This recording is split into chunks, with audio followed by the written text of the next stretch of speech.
on, guys? This is your old pal CHH, and this is going to be just a discussion video. Look at it as a mini podcast.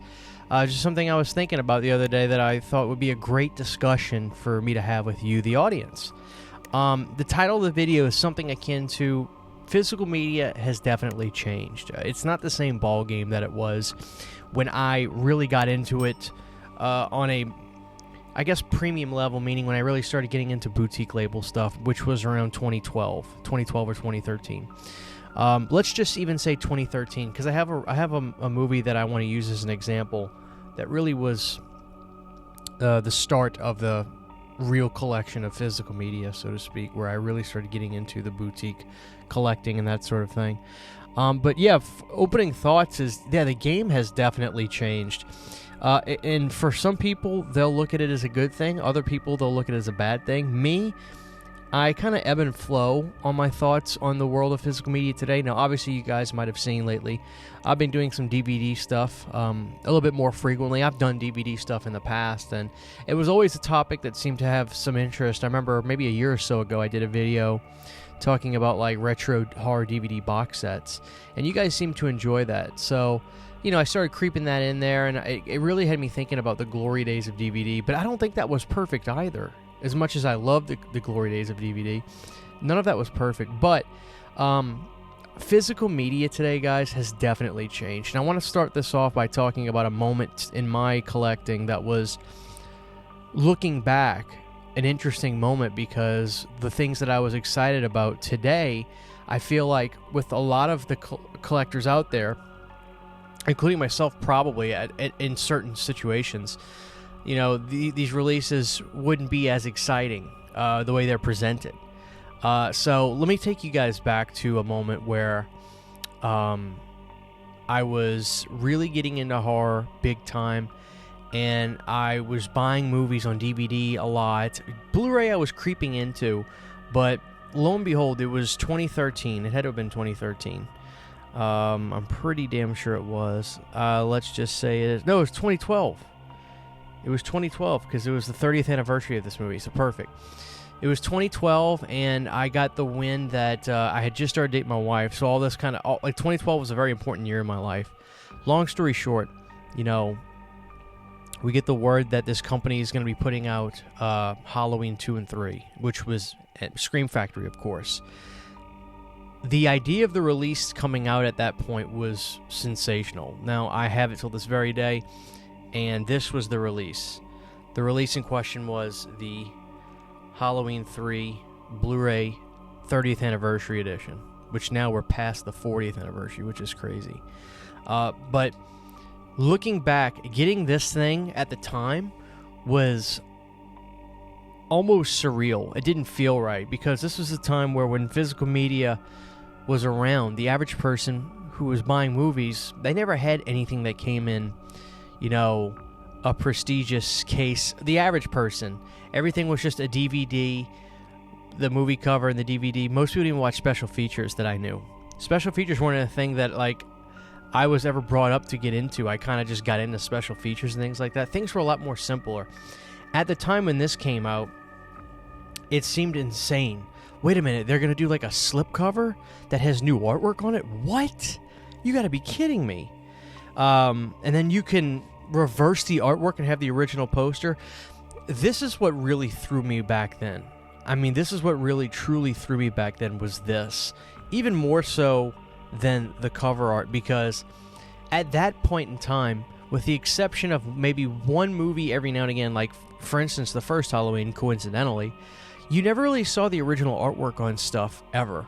It was always modified artwork that was just maybe modernized. May not be the proper word, but I feel like it's probably what these studios were trying to do, which was modernize movies to be able to have people pick them up now, because the nostalgia bug really wasn't there in 2012 in the way it is now. Now it's insane, you know, the way 80s culture is looked at. It's just it's incredibly over the top, right?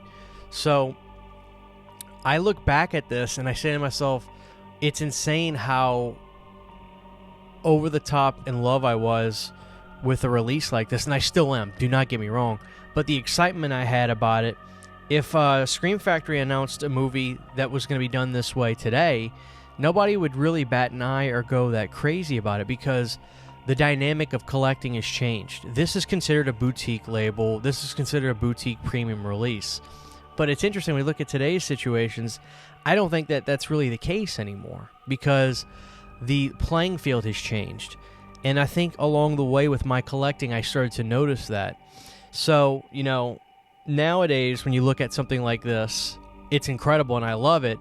But it's funny how the excitement I have for a release that would be done this way would probably, whether I want to admit it or not, would be a little bit different today. Because it's just like, okay, so it's just the movie with the slip? Wow, that's interesting. Or cool, you know, what else is going on in the world of physical media, right? And I'll never forget, it was probably a few years into collecting. So after that, you know, I was really buying a lot of Scream Factory. I didn't really start getting into Arrow Video up until about 2016, maybe even 15. So it was a few years. It was a couple years. I want to say it was 2016-ish. And the idea of stuff coming in these collector's boxes, like, it was a wild concept to me because I was just like, wow, I didn't even think they did this for physical media. Now, this stuff existed in different avenues for sure, but for the average consumer, you got to remember, I wasn't really buying stuff off Amazon at this point. I was somebody that would go to a premium store like FYE and get lucky. But I do remember the announcement came of a movie that I loved called House. Now, I was just excited to have the movie on Blu-ray, which is another thing to mention, really, is back then, the idea of seeing the movies in high definition seemed almost taboo at the time. You know, we still kind of have a little bit of that now because of Vinegar Syndrome, which is a good thing, but we'll talk about that now because we're seeing, you know, low-budget movies or hidden gems or whatever coming to 4K out of the VHS era, which is sensational. So this is, it's not really a negative video in every aspect, but I'll never forget, this was an eye-opening purchase for me because this is where I started to say, wait a minute, so they can put out movies and do releases like this. This is what I would call more of a premium thing. This would be something that if I had company over that were looking at my movies, they would, whoa, what is that? That's in like a really nice box. Like, where do you even get something like that? Which happened. That release was this, guys. The House 2 Stories collection. Now, there were multiple releases of this movie at the time. There was this version. There was a Region B version that Arrow put out, which included all 4 movies. And then there was also the premium, which is really the best one to have from that era. The premium Region B version, which was super thick because it had all 4 movies, and it also came with this nice booklet that this one did. So the licensing was different. In America, Scream Factory had the rights to House 3, which was called The Horror Show, which is, I think, arguably one of the best House movies besides the first one. It's basically a movie like Shocker. If you haven't seen it, I actually highly implore you to check that movie out. But I just remember getting this and saying, wow, this is incredible. Like, this is physical media like I'd never seen it. And, yeah, this was such a great release. It really opened my eyes to collecting and saying, okay, this is the kind of stuff you don't just get at Walmart or anything like that. So it really started to open my eyes to how collecting could be different. And, you know, at that point as well, I started noticing the different brands, and it was almost overwhelming at first because around that time as well, now we're in 2016, 2017, there was an announcement of Vestron Video, and that was a company that kind of came out, and thankfully they haven't changed their business model much, the way they release stuff. Now obviously they're re-releasing everything on Steelbook, which we'll get into again at the latter part of this video, but things were changing for sure. Companies were starting to put out more premium products, and Scream Factory was riding that high in the 2010s. It was incredible. And I look back at my collecting years from about 2012 to about 2018. You could almost even say really right before the pandemic or the COVID era is really a golden era of me truly building my collection and me truly cataloging so many films that I'd fallen in love with, had old DVDs with, truly saw a difference in picture quality as well. There are times where I say, I don't know if I feel the difference. Notice is different, but I definitely felt the difference a lot of times going from DVD to Blu-ray with collecting. But it really was a golden era. But then as we started getting more and more companies, the competition got more fierce. Your collecting was, had to be planned out a little bit more because of, okay, I got Vestron stuff coming out. I need to prioritize that because the stuff was expensive. There's a lot of stuff starting to come out. So collecting almost got a little bit more difficult, right? And there was that prime era that I do kind of miss. But collecting started to really change because as the years went by and I started learning about companies, then I started learning about what really was considered a boutique premium release. And I'll give you some examples. One of the companies I think that really defines, premium releases is Second Sight Films. For instance, this right here, the Texas Chainsaw Massacre. I look at this as like the Lifetime Achievement Award for the movie, as a way to really just be in awe and inspired by the film. Like, this is a way for me to look at the movie and just say, this is incredible. Now, I didn't get this initially. Luckily, I lucked out because there was a flash sale that Grindhouse did with damaged releases, and I lucked out because I saw some other people's. You probably can't even see the damage on mine. It's very, very tiny, so I very much lucked out and got the best condition one out of everybody. But I looked at this as a way to show this is physical media in a way. And of course, one of the biggest releases Second Sight did was, of course, this. Luckily, I was able to get my hands on this, was Dawn of the Dead. Incredible release. I mean, look at this. Just remarkable. And you started to really see that other companies were following suit with that. Going back to like Arrow, they even started doing even thicker releases too, like this Videodrome with just more premium stuff, booklets, more discs. How many discs can we get in the releases? How many discs can we do for this, do for that? And the game really started to change. And I was thinking about that today because ultimately what really started having me going down this road while I was on my jog was like, with the announcement of Severin's Opera, it was a weird feeling I had, right? Because I look back 10 years ago, which would have been 2014, let's say Opera was getting a brand new Blu-ray release, and I was into the Italian stuff at that point, which I don't think I really was yet, admittedly. But of course now I am,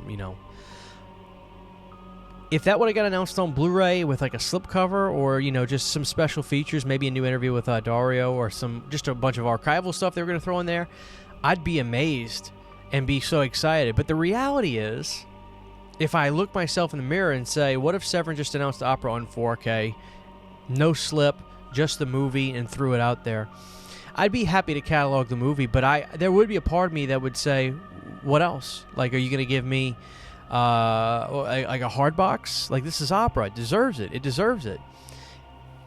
And that's probably what I would have said to myself if they wouldn't have done that. But I do wonder, is there a fine line of pushing it? Because when I talked about the release of Opera the other day on my channel, I was looking through the comments. There is a level of excitement, and it's funny, when I talk to people about the movie, there's almost this air of humor that was just like, oh man, this is going to kill my wallet. It's like we're excited, we want to own the film, but they're really pressing, no pun intended, how far they can make this a boutique style release that, gets the audience excited. And 5 discs is incredible. And, I have box sets of franchises that already have 5 discs. But here's an instance where Opera, one movie, is coming out from Severin. Now, I will give credit. I have it right here. Severin has definitely stepped up their game in making premium releases that are very satisfactory, in my opinion, to fans. I thought their copy of Della Morte dell'Amore, Cemetery Man, was incredible. They gave this movie a lot of love.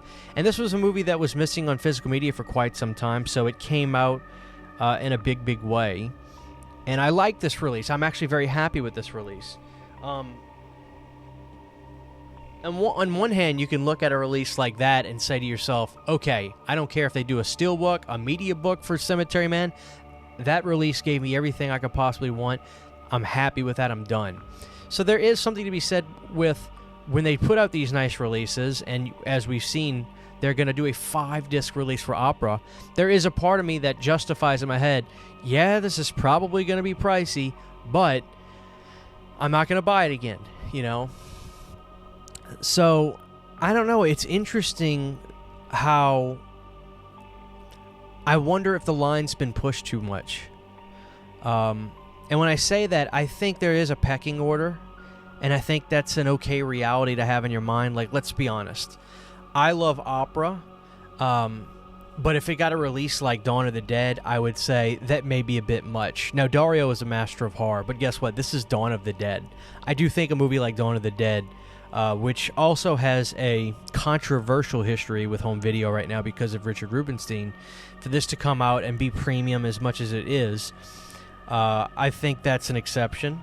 And if certainly a release like Texas Chainsaw Massacre to get a nice box set like this, clearly the fans were excited about it. It sold out very fast. I lucked out with that one.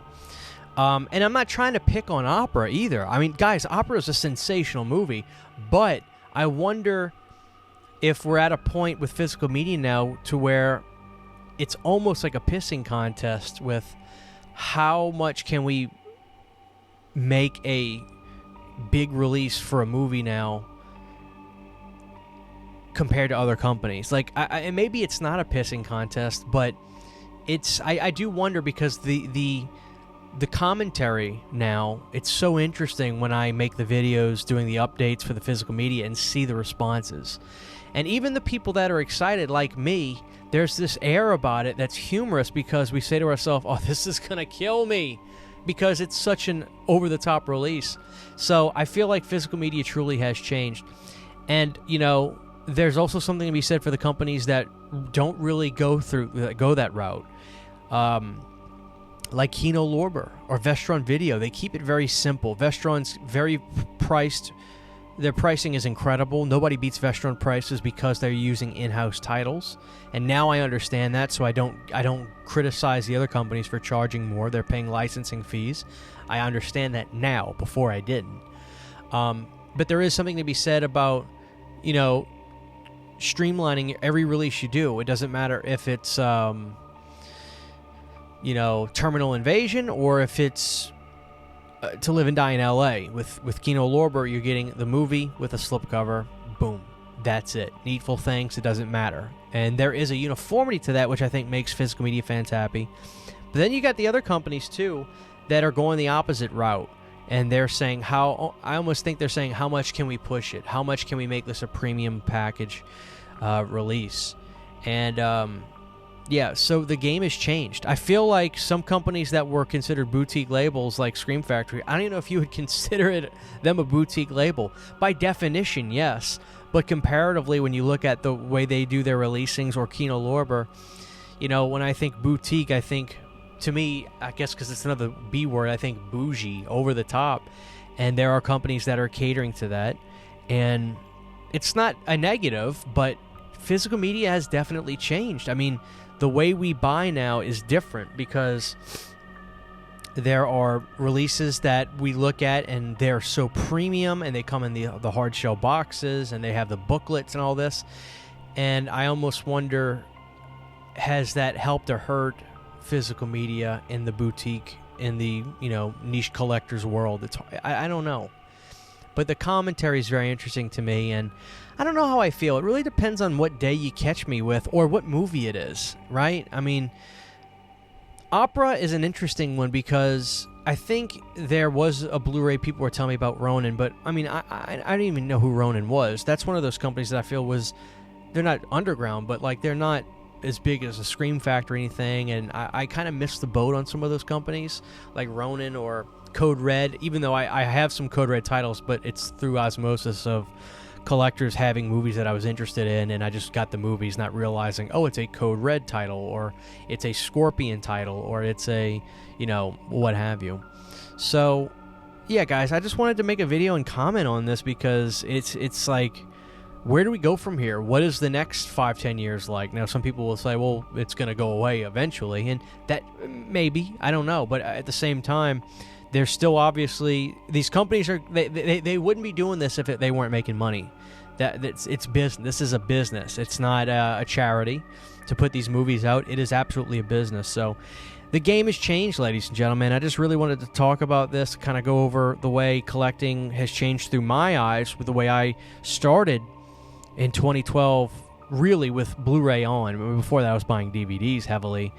But what do you guys think? Do you think a line's kind of been crossed with this? Do you think you kind of have to just, you know, look yourself in the mirror, be honest, like, listen, I don't need that. I'd much rather just not pay all that money and stream the movie to see it because that's more important to me.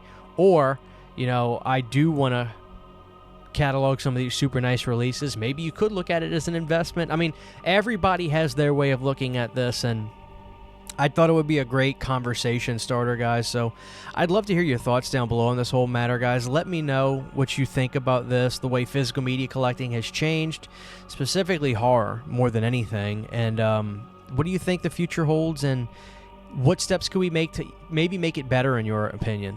Let me know down below, guys. But for now, this is your old pal CHH. Thank you for watching this, and I'll see y'all next time. Take care. Huge, giant thank you to all of my Patreon supporters. Without you guys, this would not be possible. To get behind-the-scenes photos, videos, music, private live streams, and much more, you can subscribe to my Patreon for as little as $1 a month. Thank you to my patrons.